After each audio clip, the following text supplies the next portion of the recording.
Est-ce que l'astrologie, ça marche? Pour la plupart des gens, l'astrologie, c'est ça. Des pages de magazines pleines de phrases affirmatives et énigmatiques du genre Balance, c'est l'heure de prendre les bonnes décisions. Verseau, l'amour n'est pas loin. Cette astrologie-là, on l'appelle l'astrologie populaire. Elle est imprimée dans les journaux depuis les années 30, mais même les astrologues n'essayent pas de la défendre. C'est, selon un avis universel, de la poudre. De perlimpinpin, de perlimpinpin. Mais il existe aussi une autre astrologie, l'astrologie dite savante, établie par des spécialistes. Cette astrologie-là est née il y a plus de 4000 ans. Elle repose sur l'étude de l'agencement des astres du système solaire à un moment donné. Alors, pour savoir si elle marche, il faut d'abord savoir comment elle marche. Et pour ça, il faut d'abord connaître un petit terme technique, l'écliptique. Pour faire simple, l'écliptique, c'est la trajectoire que suit le Soleil dans le ciel. Et les astrologues de l'Antiquité ont divisé cette écliptique en 12 tranches égales qui correspondent très vaguement aux 12 constellations du zodiaque. Et c'est encore aujourd'hui grâce à cela que les astrologues peuvent faire le thème astral des gens. Ils notent le lieu et l'heure de leur naissance et ils regardent à quel niveau l'écliptique croisait l'horizon à ce moment-là. Ce point de croisement, c'est ce qu'on appelle l'ascendant. Par exemple, si, comme Emmanuel Macron, vous êtes né le 21 décembre 1977 à 10h40 du matin à Amiens, eh bien vous êtes ascendant Capricorne. Si vous êtes né 10 minutes plus tard, toujours à Amiens, la Terre a tourné et vous êtes ascendant Verseau. Du coup, il faut être vraiment très sûr de son heure de naissance. Les astrologues notent également la position d'autres astres sur l'écliptique. Ici, par exemple, la planète Vénus est en Sagittaire et Uranus est en Scorpion. Avec tout ça, les astrologues dessinent le thème astral et ça ressemble à ça. On retrouve l'écliptique, les signes du zodiaque, la position des astres, l'ascendant et tout un tas d'autres trucs comme les maisons, le milieu du ciel ou les aspects. Tout cela, ce sont des réalités astronomiques, celles de la position des astres dans le ciel à un moment donné. Mais les astrologues ne se contentent pas de décrire le ciel. Ils postulent que la position des astres a une influence sur les gens. Et pour expliquer cette influence, ils s'appuient sur deux réalités physiques, la gravitation et le magnétisme.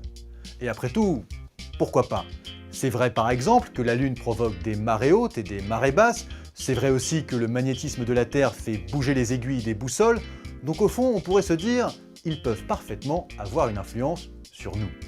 Peut-être oui, mais le problème c'est que l'astrologie utilise ces réalités scientifiques de manière pas du tout scientifique.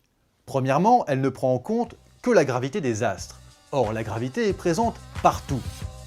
Si je roule en Kangoo sur l'autoroute par exemple, la Kangoo dans laquelle je me trouve a beaucoup plus d'influence gravitationnelle sur moi que les planètes Mars ou Vénus par exemple. Or, l'astrologie ne prend pas en compte les Kangoos. Sur le magnétisme, c'est la même logique. Pluton par exemple est incluse dans les thèmes astro. Or, Pluton est à 5,9 milliards de kilomètres de la Terre, ce qui est vraiment trop loin pour qu'elle ait la moindre influence magnétique sur nous. Mais les astrologues vont encore plus loin. Ils plaquent sur leur analyse non scientifique du ciel des interprétations complètement arbitraires. Par exemple, Vénus est associée à l'amour et Mercure plutôt à l'intellect. Or, l'ensemble de ces interprétations ne repose sur aucune observation objective. Rien du tout. En gros, c'est n'importe quoi. Oui, et ces dernières années, plusieurs expériences scientifiques, elles, l'ont démontré définitivement. En particulier, celle menée en 2003 par Geoffrey Dean et Ivan Kelly. Ils ont sélectionné près de 2000 couples de jumeaux astro, c'est-à-dire des gens qui sont nés au même endroit au même moment et qui par conséquent ont exactement le même thème astral. Ils ont ensuite réalisé avec eux des tests de personnalité. Résultat, les jumeaux astro ne se ressemblent pas plus que deux personnes prises au hasard. Autre expérience, celle réalisée en 1985 par le physicien Sean Carlson de l'université de Berkeley. Sean a d'abord fait le thème astral de 177 personnes. Ensuite, comme pour l'expérience précédente, il a fait leur test de personnalité. Il a mélangé le tout et il a demandé à 28 astrologues parmi les plus renommés des États-Unis de trouver quel thème astral correspondait à qui. Résultat, les astrologues se sont complètement plantés. Oui, en définitive, donc, on peut le dire, l'astrologie, ça ne marche pas. Mais alors, si ça ne marche pas, pourquoi est-ce que tant de gens continuent à y croire?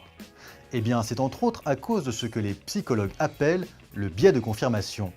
Ça veut dire que notre cerveau a tendance à se concentrer et à retenir les affirmations qui correspondent à nos idées préconçues.